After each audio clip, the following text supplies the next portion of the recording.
네, 오늘 우리 교회를 찾은 분이 한 분 계신데 우리 박영민 청년, 박영민 성도님. 네, 우리 교회 가끔씩 오셨는데 오늘 또 이렇게 새해 첫 주일로 오셨는데 어디 계셔요? 한번 인사 한번 나누십시다 잠깐. 예, 저 뒤에 계시군요. 반갑습니다. 네, 아이고, 그만 제가 아까 소개를 못했습니다. 우리 경기대 연극영화과를 공부하셨다고 하는데 우리 교회 연극 잘하는 분들 많은데 좀 지도해 주시면 좋겠네요. 감사합니다. 오늘 함께 하셔서. 네. 예, 2018년 새해가 밝았습니다. 새해 첫 주일을 맞아서 하나님의 전에 나와서 함께 예배하는 성도 여러분들께 하나님의 은총이 함께 하시기를 기원합니다. 금년은 새해를 시작하고 그 한 주간을 그냥 그저 지나다가 보니까 이렇게 7일 날 늦게서야 첫째 주일을 맞게 되었습니다. 그러다 보니까 이 새해가 벌써 한참 지나간 것처럼 느껴지고 새해 첫 주일 기분이 잘 나지 않는 것이 사실입니다.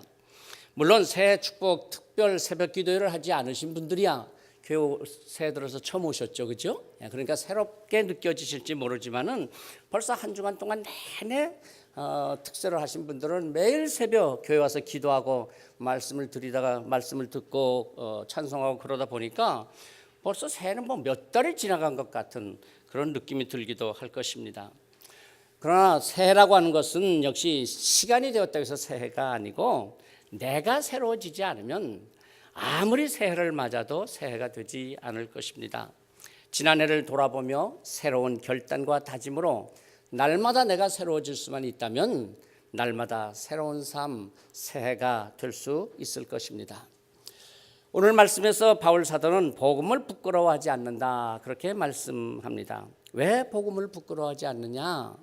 복음에는 하나님의 능력이 나타나기 때문이다라고 말씀합니다. 내가 복음을 부끄러워하지 아니하노니 이 복음은 모든 믿는 자에게 구원을 주시는 하나님의 능력이 됨이라. 먼저는 유대인에게요 그리고 헬라인에게로다. 우리의 신앙생활이 바로 이 복음의 능력을 정확하게 이해하고 그 능력 가운데서 살아가는 삶이 바로 신앙생활이 아니겠습니까? 복음은 하나님의 능력입니다. 그래서 유대인이나 헬라인이나 다시 말해서 많이 배운 사람이나 배우지 못한 사람이나 힘 있는 사람이나 힘 없는 사람이나 능력이 있는 사람이나 능력이 없는 사람이나 누구나 할 것 없이 복음을 받아들이면 오늘도 영육간의 강건함을 주시는 하나님의 능력이 나타난다 하는 말씀입니다. 사랑하는 성도 여러분, 정말 우리는 복음이 하나님의 능력이라고 믿고 있습니까? 예수 그리스도의 복음을 받아들인 우리들 정말 복음의 능력이 우리에게서 나타나고 있습니까? 아니, 복음의 능력이 어떻게 나타납니까? 바울 사도는 이어서 이렇게 말씀합니다. 17절이죠. 복음에는 하나님의 의가 나타나서 믿음으로 믿음에 이르게 하나니 기록된 바 오직 의인은 믿음으로 말미암아 살리라 함과 같으니라. 복음에 하나님의 의가 나타난다? 그게 무슨 말이겠습니까? 하나님의 의가 무슨 뜻입니까? 크게 두 가지로 설명할 수가 있습니다. 하나는 공의로우신 하나님의 성품, 하나님의 성품을 의라고 말하기도 하고요. 또 하나는 우리를 위해서 행하시는 하나님의 섭리, 행위, 곧 예수 그리스도를 우리에게 보내주셔서 그리스도를 통해서 죄의 권세에서 벗어나 하나님의 자녀로 살아가게 하시는 하나님의 그 행위, 그 인도하심, 그 돌보심, 그 보호하심, 그 모든 것을 하나님의 의라 그렇게 또 말하기도 합니다. 오늘 우리가 진정 예수 그리스도를 믿는 그리스도인이라면 우리의 삶에 이 두 가지 요소들이 다 담겨 있고 나타나야 하는 것이죠. 정말 우리가 예수 그리스도를 바로 믿고 있다고 한다면 나에게서 반드시 하나님의 의로우신 성품이 나타나야 하는 것이요, 또한 나에게 나타난 어떤 하나님의 성품이라고 한다면 그것은 원래 내가 가지고 있었던 대단히 의로운 존재이기 때문에 나타나는 그런 성품이 아니라 내가 잘 훈련하고 나를 단련하여서 그래서 하나님의 성품이 내게 나타나는 것이 아니라 예수 그리스도의 십자가의 은혜로 내가 그렇게 살아갈 수 있다고 하는 그런 고백. 그래서 겸손히 주님의 뜻에 순종하는 삶, 이 두 가지 요소가 우리의 삶에 분명하게 나타나야 한다는 것이죠. 이 두 가지 요소가 우리의 삶에서 나타날 때는 정말 우리의 삶은 세상 사람들이 알지 못하는 놀라운 모습을 갖게 되는 것입니다. 그런데 복음을 받았다고 하면서도 그 성품이 하나님의 성품을 담지 않았다든지 또는 그 삶을 하나님의 은혜로 산다고 말하지만은 전혀 은혜로 사는 사람이 아닌 것처럼 교만하게 산다고 한다면 그것은 바른 신앙생활이라고 할 수 없을 것입니다. 복음에 어떤 능력이 있는가? 복음의 능력을 생각하면은 저는 청년 시절 그 부흥사 목사님께 들었던 말씀이 생각납니다. 저 두메산골 어렵게 농사를 지어서 아들을 가르친 부모님이 있었는데 아들도 마침 공부를 잘해서 서울에서 대학을 가고 또 졸업을 해서 정말 좋은 회사에 취직을 하고 그래서 행복한 가정을 이루었습니다. 그런데 너무나 바쁜 직장 생활 속에서 부모님 찾아뵙기가 어려우니까 매달 부모님에게 감사하는 편지를 쓰고 거기다가 적지 않은 돈을 넣어서 붙여드렸습니다. 그런데 부모님들은 늘 어렵고 힘겹게 살아가시는 거예요. 동네 사람들이 보기에 그렇잖아요. 저 아들 말이야 잘 키워서 돈 잘 벌게 다 해놨더니까는 다 소용없어. 보라고 저렇게 그냥 자기 부모들은 말이야 이 시골에서 이렇게 고생하는데도 돈 한 푼 보내지도 않고 말이야 복량할 줄도 모르고 말이야 자기들끼리만 잘 산다. 그렇게 비난을 했답니다. 그런데 어느 날 아들이 오랜만에 부모님을 찾아와서 보니까 정말 참 사시는 게 너무 형편이 없어서 부모님께 말씀드렸죠. 아니 그 보내드린 돈 다 어떻게 하시고 이렇게 사십니까? 그 돈 다 뭐에 쓰셨습니까? 그랬더니 부모님들이 무슨 돈을 보냈다는 말이냐 그러시는 거예요. 아니 제가 편지와 함께 수표로 돈을 보내드리지 않았습니까? 그랬더니까는 그때서야 어머니가 엉금엉금 다락으로 올라갔으더니만 종이 상자를 하나 갖고 내려오는데 보니까 그 큼지막한 종이 상자 속에 아들이 보낸 편지가 차곡차곡 쌓여져 있고 또 거기에 수표도 그냥 차곡차곡 쌓여져 있었던 것이죠. 편지만 받고 편지만 그저 읽고 수표가 그 돈이라고 하는 것을 그걸 모르신 거예요. 그래서 그냥 그저 수표를 쓸 줄 모르니까 그냥 그 편지하고 같이 상자에다 계속 쌓아 놓았던 것입니다. 아들이 아무리 많이 돈을 보내드렸어도 그게 아무 능력이 효력이 없었던 것이죠. 바로 복음의 능력이 무엇인지 모르고 신앙생활을 하는 우리의 모습을 가르쳐주는 이야기 아니겠습니까? 복음으로 살아간다는 우리가 우리의 삶에서 복음의 능력을 나타낼 줄 모르고 마치 저 다락에다가 차곡차곡 잘 쌓아놓은 그 부모님의 수표처럼 복음은 그저 교회 와서나 한번 확인하고 세상 사는 삶에서는 다 그저 덮어두고 아무것도 나타내지 않는다면 그런 복음을 주신 하나님께서 얼마나 답답해 하시겠습니까? 한번 생각해 보십시오. 복음을 모르던 내가 하나님과 원수된 관계에서 경직되고 강팍하게 살았던 내가 그래서 늘 두려워하며 조바심 속에서 살았던 내가 복음의 능력을 깨닫고 예수 그리스도로 말미암아 하나님과 화목하게 되었다. 하나님의 은혜로 살아가리라. 이런 사람에게 어찌 복음의 능력이 나타나지 않을 수 있겠습니까? 늘 우울하게 세상 고통 혼자 자기 혼자 다 짊어지기라고 한 듯이 힘들게 살아가는 삶. 한번 그저 마음 상하는 일이 있었다고 해서 그저 계속해서 경직된 삶을 산다든지 말이에요. 복음의 능력이 나타나서 나는 더 큰 죄를 용서함 받았는데 내가 누구를 용서하지 못하겠는가, 누구를 이해하지 못하겠는가. 넓고 관용하는 마음, 사랑의 마음으로 변화되는 것이 복음의 능력, 하나님의 은혜입니다.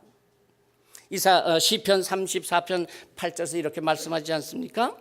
너희는 여호와의 선하심을 맛보아 알지어다. 남들은 다 맛있다고 입맛을 짝짝 다시면서 맛있게 먹는데 나만 그저 보기만 하고 먹지도 못하고 그저 부러워한다고 하고만 있다면야 그게 얼마나 맛있는 것인지 모르고 안타까운 일이겠습니까? 맛보아 알지어다. 여호와의 선하심을 맛보아 알지어다. 정말 한번 맛을 보기만 하면 또 먹고 싶고 또 먹고 싶고 그래서 참을 수 없이 맛보고 또 맛보게 되는 변화, 이것이 바로 복음의 능력입니다. 하나님의 선하심을 맛본 사람들이 너무나 신나게 신앙생활을 하는 것을 본다면 나도 또한 하나님의 그 선하심을 맛보고 싶지 않겠습니까? 제가 어렸을 때 시골에서 자라면서 참 무식한 일을 많이 했던 것 같습니다. 한 번은 배가 쌀쌀 아픈데 배탈이 났어요. 화장실을 들락날락 거리는데 시골은 왜 화장실이 저 뒷마당 끝에 멀리 있잖아요. 그러니 그 어린 나이에 그걸 달려갔다가 왔다가 또 달려갔다가 또 왔다가 여간 고통스러운 일이 아니었습니다. 부모님은 어디를 가셨는지 점심때가 지났는데도 오시지는 않고 배는 계속 아프고 마침 부모님들이 그냥 부모님들끼리 하시던 말씀이 생각이 났어요. 그 설사약에는 그 피마자 기름이 좋다는 거예요. 혹시 여러분 피마자 기름이라는 거 아세요? 잘 모르세요? 얘기 좀 들어보세요. 아마 모르시면은 그 말씀이 생각이 나서 설사약에는 피마자 기름이 좋다. 그래서 부엌에 가서 찾아가지고 마침 피마자 기름을 한 숟갈 먹었어요. 근데 웬걸요? 다시 설사가 나기 시작을 하는데 얼마나 급하고 많이 나는지 그죠? 이거 뭐 정신을 차릴 수가 없는 거예요. 이게 뭐야 약이라더니. 그런데 후에 어머니가 돌아오셔서 말씀을 드렸더니만 설사에 좋다는 게 설사를 멈춘다는 약이 아니라 설사를 나게 하는 약이라는 거예요. 그게 글쎄. 그런데 정말 그 효력이 좋더라고요. 한 숟갈 먹었는데 그냥 싹 다 훑어내는데 정말 얼마나 힘들었으면 아직도 그 생각이 나겠습니까? 약에 대한 트라우마가 그래서 생겼는지 그 뒤로 사실 참 제가 약을 잘 그렇게 안 먹으려고 하는 그런 트라우마가 있는 것 같습니다만은 복음이 하나님의 능력이라면 복음이 얼마나 센 효력이 있는지 알아야 합니다. 피마자 기름도 한 숟가락 먹으면 그렇게 놀라운 효력이 나타나는데 복음을 매일 먹으면서도 아무 효력이 나타나지 않는다면 도대체 그 복음은 무슨 복음입니까? 복음을 받기는 했는데 그저 천국 갈 때나 쓰려고 정말 서랍 저 깊숙한 곳에 넣어놓고 전혀 먹고 있지 않는다면 복음을 정말 조금만 맛을 보기만 한데도 우리의 삶에 놀라운 능력을 나타낸다고 하셨는데 복음을 정말 한 숟가락만 먹어도 놀라운 효력이 나타나는 하나님의 능력이라고 말씀하시고 있습니다. 갈라디아서 5장 6절에서 바울 사도는 이렇게 말씀하지 않습니까? 그리스도 예수 안에서는 할례나 무할례나 효력이 없으되 사랑으로서 역사하는 믿음뿐이니라. 이게 무슨 뜻이겠습니까? 내 믿음이 진짜냐 가짜냐 가름하는 잣대가 무엇이냐? 바로 내 안에 역사하는 효력이 무엇이냐?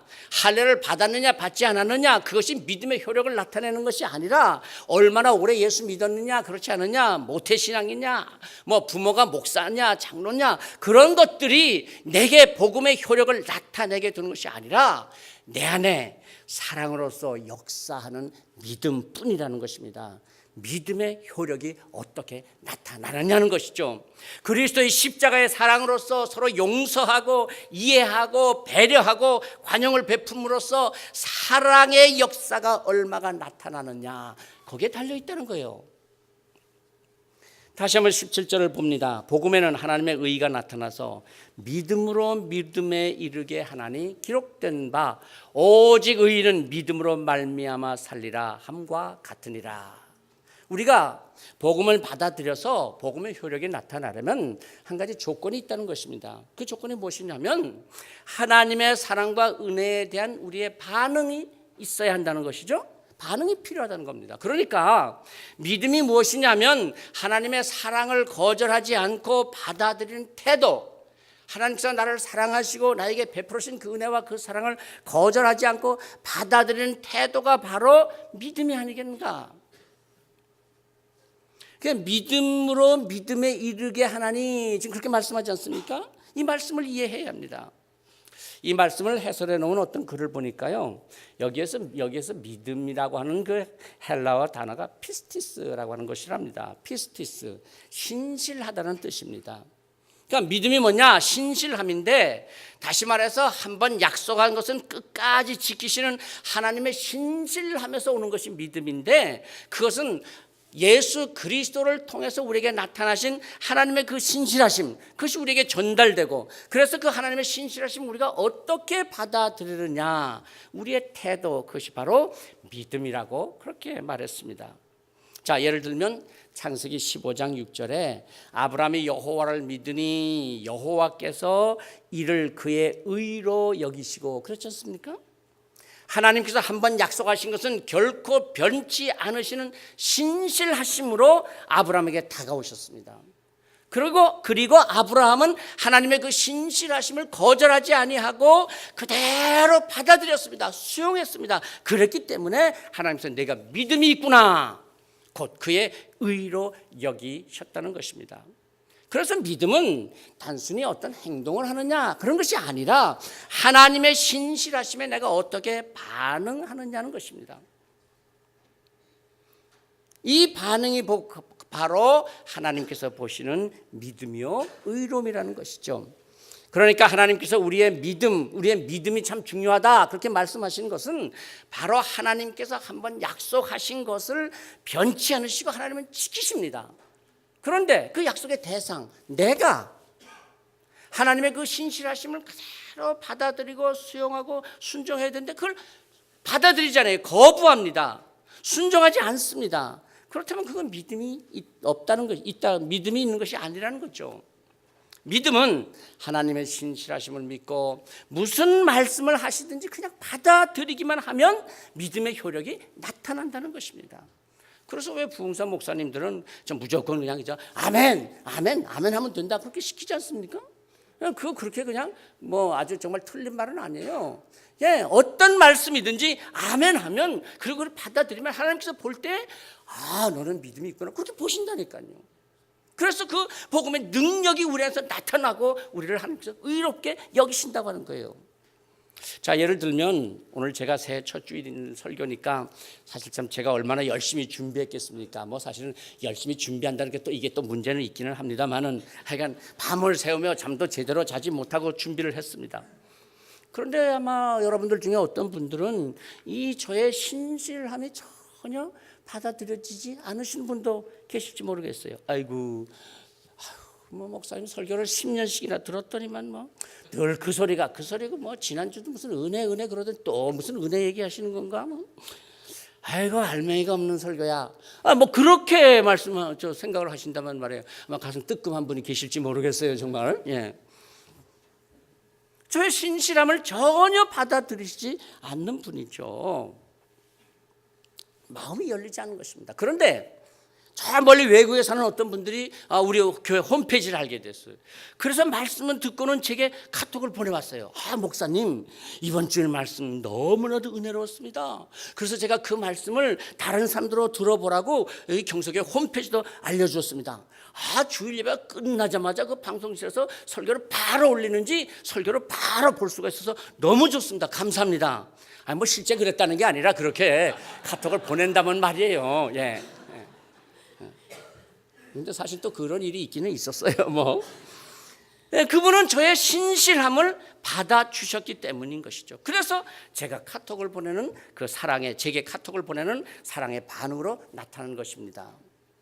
그렇다고 해서 이번 주일부터 또 제게 카톡을 많이 또 보내라고 애쓰지는 않으시고요. 하나님께서 왜 우리의 믿음을 중요하게 여기시느냐? 우리의 반응. 하나님의 신실하심에 대하여 예를 들면 베풀어 주신 은혜에 감사한다든지 찬송한다든지 십자가에서 내 죄를 대신해서 죽으신 주님의 은혜에 감격하여서 눈물을 흘리며 그 말씀에 순종한다든지 그래서 나도 한번 신실하게 살아보리라 결단한다든지 우리의 신실한 반응을 하나님께서는 원하신다는 것입니다.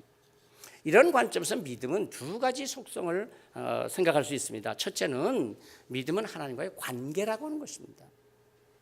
행위가 아닙니다. 무슨 말인가 하면 아까 믿음이란 하나님의 신실하심에 대해서 내가 어떤 반응을 하느냐에 달려있다고 하지 않았습니까? 제가 여러분에게 신실하고 또 여러분들도 제게 신실하고 그래서 여러분이 저를 믿을만하고 또 저도 여러분들을 믿을만하다. 이게 바로 인간의 관계성 아닙니까? 관계성. 거기에 바로 믿음이 있다고 하는 것입니다. 우리의 믿음은 하나님과의 관계성입니다. 우리가 잘 아는 계시록 3장 20절 말씀처럼 문 밖에 서서 나의 마음의 문을 열기를 기다리시는 주님, 그래서 그 주님을 문을 열고 영접해 모셔드리면 들어와서 나와 더불어 함께 먹고 함께 하시겠다는 이 말씀, 그 바로 주님과 나와의 관계성이 얼마나 친밀하냐, 그게 믿음이라는 거예요. 그걸 보여주신 거죠. 누가복음 4장 34절을 봅니다. 참 이 말씀 놀라운 것 같아요. 제가 한번 읽어보겠습니다. 나사렛 예수여, 우리가 당신과 무슨 상관이 있나이까? 우리를 멸하러 왔나이까? 나는 당신이 누구인 줄 아노니 하나님의 거룩한 자니이다. 놀라운 신앙 고백 아닙니까? 대단하죠? 근데 이걸 누가 했는지 아십니까? 나는 예수를 잘 안다, 하나님의 거룩한 자다, 이 고백을 한 주인공은 신실한 믿음의 사람이 아니에요. 주인공은 누구냐? 귀신 들린 사람이었습니다. 다시 말해서 그 안에 귀신, 사탄이 한 말입니다. 정말 놀라운 것은요, 귀신이 예수님을 우리보다도 더 잘 안다는 거예요. 그런데 귀신이 우리보다 예수님에 대해서 더 많은 지식을 알고 있고 더 많은 고백을 했다고 해서 믿음이 있네, 그렇게 말하지 않습니다. 왜요? 믿음은 관계성이기 때문입니다. 어떤 관계를 갖고 있냐? 이 귀신이 예수님에 대해서 정확한 지식을 갖고 있다고 말하면서 또 뭐라고 말합니까? 우리가 당신과 무슨 상관이 있나이까? 우리가 당신과 무슨 상관이 있다? 아무 상관없다. 난 당신하고 관계가 없어. 이게 바로 귀신의 말이요, 사탄의 소리입니다. 예수님과의 관계성이 끊어진 자, 나는 돈이 있는데요, 나는 지식이 있는데요, 나 건강하잖아요, 나 즐길 거리 얼마든지 있어요, 당신하고 그런 상관없습니다. 예수님 별로 그렇게 큰 관계가 없습니다. 나한테 신경 요즘 애들 말로 뭐라 그래? 끄세요. 아니요, 믿음은 하나님에 대한 지식이 아니라 친밀한 관계를 어떻게 갖느냐 하는 것입니다.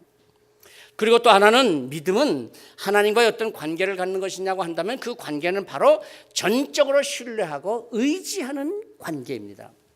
우리가 아는 대로 오직 의인은 믿음으로 말미암아 살리라 하는 이 말씀은 구약 하박국 선지자의 그래서 사도 바울이 인용한 거죠. 하박국 2장 4절 말씀입니다. 보라, 그의 마음은 교만하여 그 속에서 정직하지 못하나 의인은 그의 믿음으로 말미암아 살리라. 그랬어요. 하박국 선지자가 이런 말씀을 전했을 때 시대는 이스라엘 백성들이 하나님을 떠나서 우상을 섬기다가 하나님의 심판을 받게 되었어요. 곧 바벨론에게 포로로 잡혀가게 됩니다. 하박국 선지자는 멸망하는 이 유다 백성들을 보면서 너희가 곧 다 바벨론의 포로로 잡혀가겠지만 그러나 그런 중에서도 오직 의인은 그 믿음으로 말미암아 살리라, 그렇게 말씀한 것이죠. 그런데 이 오직 의인은 그의 믿음으로 말미암아 살리라 하기 전에 그 앞에 하신 말씀을 한번 여러분 다시 들어보세요. 보라, 그의 마음은 교만하여 그것을 정직하지 못하나. 교만하여 믿음으로 살리라. 믿음과 교만을 반대로 대비하고 있는 것입니다. 이 말씀은 다시 바울 사도의 말씀을 생각하게 합니다. 사도 바울이 복음을 전하면서 사람들로부터 많은 박해를 받았어요. 그런데 설상가상으로 그의 몸에 찌르는 가시, 학자들에 의하면 그의 육체의 질병이라고 하는데 그것은 눈병, 안질이거나 또는 간질이었을 것이라고 말합니다. 그가 담대하게 이렇게 복음을 전하는데 말이에요. 이렇게 제가 설교를 하듯이 이렇게 복음을 전하는데 말이에요. 눈에 이렇게 보니까 자세히 보니까 눈곱이 꼬재재하게 눈 끼어 있어. 설교를 하면서 눈을 ቁ벅꾸벅 눈물이 찔끔찔끔 흘러서 이렇게 자꾸 나와. 안질이란 말이에요. 그러면 여러분들이 여러분이었다면 그 말씀을 들으면서 무슨 생각이 나겠어요? 복음은 생각하지 않고 듣는 말씀은 생각하지 않고 모습만 보잖아요. 아이고 저 대사도라는 게 왜 저래? 더더군다나 그게 간질이었다고 한다면요, 복음을 전하다가 설교를 하다가 거품을 품고서는 그냥 쓰러져서 버둥거리는 거예요. 그러다가 한참 지나서 일어나. 여러분, 바울 사도가 복음을 전하려고 설 때마다 얼마나 두렵고 초조했겠어요. 이거 그만둘까? 나 이러다 또 창피당하는 거 아니야? 그런데 바울 사도가 뭐라고 하는지 아십니까? 고린도서 12장 10절에서 이렇게 말씀합니다. 그러므로 내가 그리스도를 위하여 약한 것과 능력과 궁핍과 박해와 곤고를 기뻐하노니. 오히려 기뻐한다는 거예요. 왜? 약할 때 그때가 강함이라. 여러분들이 강하다고 생각하는 것은 무엇입니까? 나는 예수 오래 믿었어. 나는 정말 성경을 잘 알아. 나는 건강하니까. 나는 물질적인 보장이 든든하니까. 우리의 자랑하는 강함이 무엇입니까?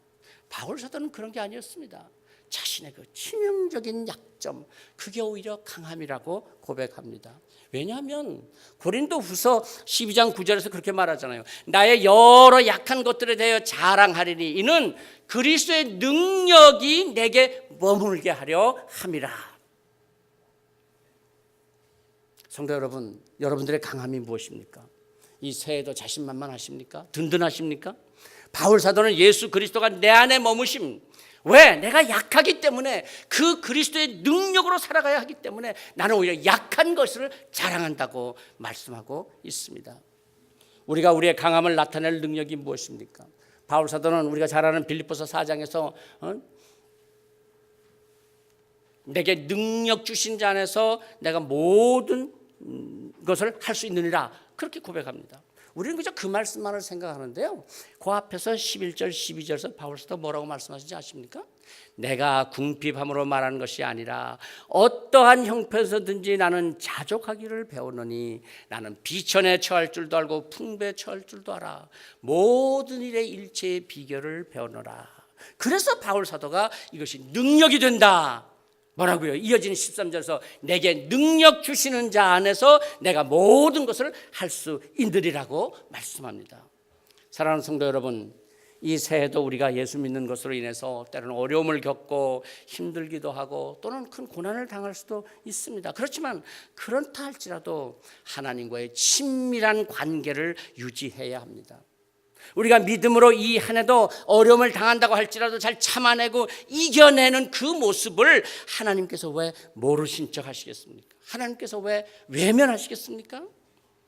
하나님은 하나님을 전적으로 신뢰하고 의지하는 믿음으로 사십시다. 복음에 나타난 하나님의 능력, 그리고 나로 믿음으로 믿음에 이르게 하는 복음, 그 복음을 부끄러워하지 아니하고 복음을 전하며 복음의 능력을 체험하며 믿음으로 살아가는 이 한 해가 되시기를 성부와 성자와 성령의 이름으로 축복합니다. 아버지 하나님, 이 새해를 또 이렇게 시작합니다. 이 첫 주일 주님의 말씀 앞에서 저희들의 마음을 열고 또 주님과 함께 주님께서 내 안에 머무시는 그 믿음의 능력으로 살아가기를 원합니다.